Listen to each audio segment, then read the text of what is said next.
Hello student, मैं Renu Dwivedi RD creation channel पर आपका हार्दिक स्वागत है। आज हम कुमार भारती पुस्तक की कविता क्रमांक 7 हिम पढ़ेंगे।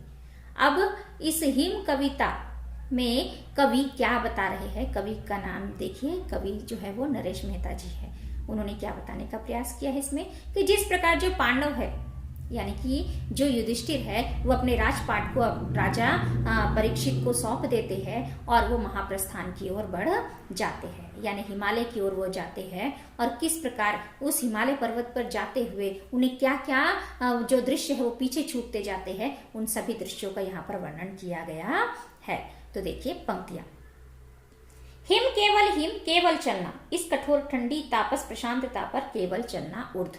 अब यहाँ पर क्या कह रहे हैं कि हिमालय की ओर जाते हुए वहां पर बहुत ही ठंडी है, यानी हिमालय पर्वत पर जाते हुए वहां चारों ओर सिर्फ केवल बर्फ ही बर्फ दिखाई दे रही है और वहां नीरवता है। यानी उस रास्ते पर जब वो हिमालय की ओर जा रहे हैं तो वहां पर क्या है किसी भी प्रकार का कोलाहल, किसी भी प्रकार का शोर सुनाई नहीं देता। वहां पर एक शांति है, वहां पर जो है वो नीरवता ही दिखाई दे रही है, यानी किसी भी प्रकार का शोर सुनाई नहीं दे रहा है। और जो कौन युधिष्ठिर और अन्य पांडव है वो निरंतर ऊंचाई पर बढ़ते जा रहे हैं, एक ऊंचाई से दूसरी ऊंचाई को वो प्राप्त कर रहे हैं। अब ऊंचाई पर जाने के बाद पृथ्वी किस प्रकार से दिखाई देती है उसके बारे में देखिए। ऊर्ध्वतम हुई चलना है, जैसी पृथ्वी चलकर गौरी शंकर बनती है। अब वो क्या कह रहे हैं कि एक ऊंचाई से अन्य ऊंचाई पर, यानी ऊंचाई से ऊंचाई पर जाते जाते वो एक स्थान पर ऐसे आ गए कि जहां से देखने पर जो पृथ्वी है वो गौरी शंकर के समान दिखाई दे रही है। मानो ऐसा लगता है कि उस ऊंचाई से देखने पर ऐसा लगता है कि जो पृथ्वी है वो गौरी शंकर बन गई है। अगली पंक्ति देखिए। छूट गए पीछे कस्तूरी मृग वाले वे, मधु मानव से उत्सव जंगल, ग्रीष्म तपे तांबियारे झरे पात की वे वनानिया। अब क्या कर रहे हैं, जैसे जैसे वो हिमालय पर्वत की ओर आगे बढ़ते जा रहे हैं वैसे वैसे कौन कौन से दृश्य पीछे छूटते जा रहे हैं। जैसे जैसे जो पांडव है वो हिमालय पर्वत की ओर आगे बढ़ते जा रहे हैं वैसे वैसे क्या हो रहा है, कस्तूरी मृग वाले, जहां पर जो कस्तूरी हिरण रहते हैं वो जंगल भी छूटते जा रहे हैं। और देखिए अगली पंक्तियां।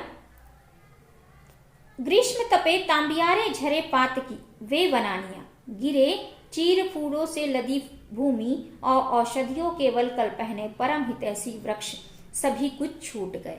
क्या हुआ, ग्रीष्म की तपन से जो पत्ते हैं वो क्या हो गए हैं, तांबे के रंग के हो गए, यानी कि सूख गए। ऐसे वृक्ष भी पीछे छूट गए, ऐसे जंगल भी पीछे छूट गए। और क्या कर रहे हैं कि चीड़ फूलों से, चीड़ फूल जो है वो पूरी भूमि पर गिरे हुए हैं और जो भूमि है वो चीड़ फूलों से लदी हुई नजर आ रही है। ऐसा दृश्य भी पीछे छूटते जा रहे हैं। और क्या कर रहे हैं कि जो वृक्ष है औषधियों से, औषधियों का जो वलकल पहना हुआ है, यानी औषधियां देने वाले ऐसे जो वृक्ष है जिन्होंने औषधि रूपी छाल को पहना है, ऐसे वृक्ष भी निरंतर क्या होते जा रहे थे, पीछे छूटते जा रहे।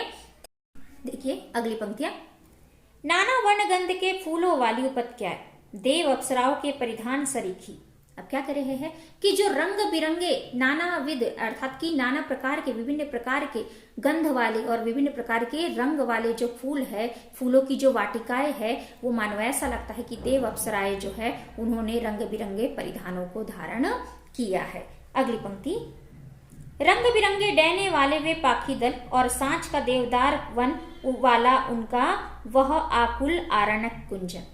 और रंग बिरंगे पंखों वाले जो पाखी दल है अर्थात कि जो पक्षी है, जब वो देवदार के वृक्ष में जाकर कुंजन करते हैं, जब देवदार के जंगलों, देवदार के जो जंगल है वहां पर देवदार के वृक्ष पर बैठकर जब वो कुंजन करते हैं अर्थात कि चहचहाहट होती है उनकी, तो ऐसा लगता है कि आश्रम में रहने वाली जो कन्याएं है वो कुछ गोपनीय बातें कर रही है।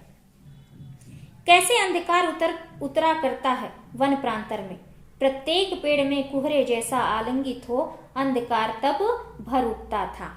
अब यहाँ पर क्या कहते हैं कि जंगल में अंधकार चारों तरफ जो अंधकार छा जाता था, मानो ऐसा लगता था कि जिस प्रकार जो कुहरा है वो पूरे जंगल के पेड़ों को जो है वो आलिंगित कर लेता था, यानी कि कुहरे के कारण जो वो पेड़ है वो सभी उसके अंदर समा जाते थे। जिस प्रकार कुहरे के कारण कोई पेड़ दिखाई नहीं देता था, ठीक उसी प्रकार रात्रि में अंधकार छा जाने के कारण कुछ भी नजर नहीं आता था।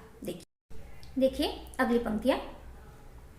पर इस सबसे अस्पृंक्त रहता था केवल शब्द नदी का और हवा का। इस उन्मुक्त हवा में चीड़ों के वन झरनों से कलकल करते। अब यहाँ पर क्या करे हैं कि अगर इन सभी चीजों में, इन सभी दृश्यों में अगर कुछ तटस्थ था तो सिर्फ क्या तटस्थ था? हवा का चलना या हवा की सरसराहट और या नदी का बहना, ये सभी, यही बस स्वर जो थे वो तटस्थ थे। देखिए अगली पंक्ति, चीड़ों के वन झरनों से कलकल करते, और जो चीड़ से भरे हुए फूलों के जो जंगल थे वो झरनों की तरह कलकल की आवाज निकाल रहे थे। अगली पंक्ति, चीड़ फूल सा कैसा सूर्योदय होता था। अब क्या कह रहे हैं कि हिमालय पर्वत पे जो सूर्योदय होता था वो मानो ऐसा लगता था कि जिस प्रकार चीड़ का फूल सुंदर होता है, ठीक उसी प्रकार का सूर्योदय भी दिखाई देता था। प्रत्येक मोड़ पर दक्ष पुत्रियों से मिलने वाली वे उद्गम किंतु संकोची नदियां, और जैसे जैसे जो पांडव है वो आगे बढ़ते जा रहे थे, उन्हें प्रत्येक मोड़ पर दक्ष पुत्रियों के समान जो नदियां है, निरंकुश नदियां है और लज्जालु जो नदियां है वो हर मोड़ पर दिखाई दे रही थी। अगली पंक्तियां, किंतु संकोची नदियां, चट्टानों पर लहर फनों का धुला धुला सा वह कोलाहल हर्षण।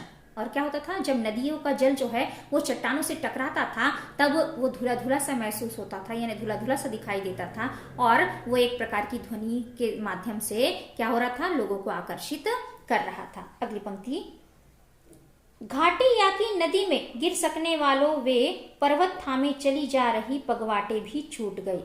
और घाटी और नदियों को पकड़े हुए, ऐसी रास्तों को पकड़े हुए कि कहीं वो नीचे ना गिर जाए, ऐसी पगडंडियां भी जो है वो पीछे छूटती चली जा रही थी।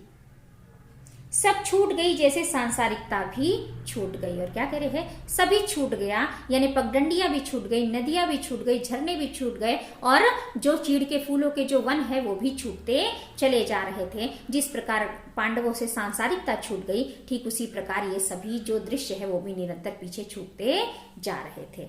मैं आशा करती हूँ आपको ये कविता समझ में आ गई होंगी। आपको ये कविता कैसी लगी कमेंट करें, और आपको जिन्होंने भी चैनल सब्सक्राइब नहीं किया है चैनल को सब्सक्राइब करिए। धन्यवाद।